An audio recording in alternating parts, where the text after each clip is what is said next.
esa ay mana la hadlaysaa waayinkaas iska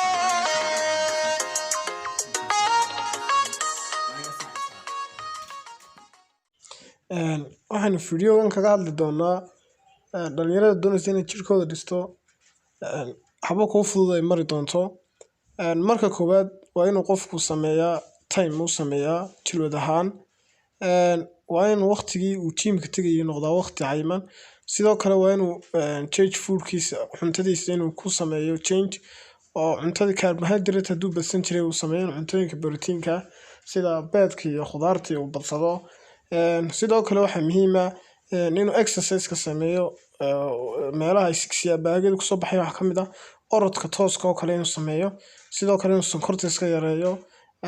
Sidoo kale waxaa muhiim ah inuu aad u isticmaalo oo marka hore jirkiisa soo koriyo oo jirkiisa aad u isticmaalo.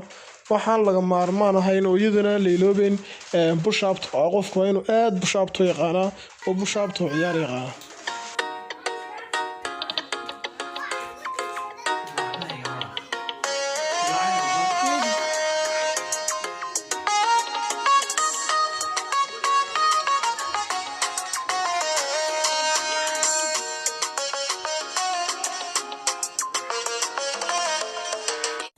Heart been broke so many times, I don't know what to believe.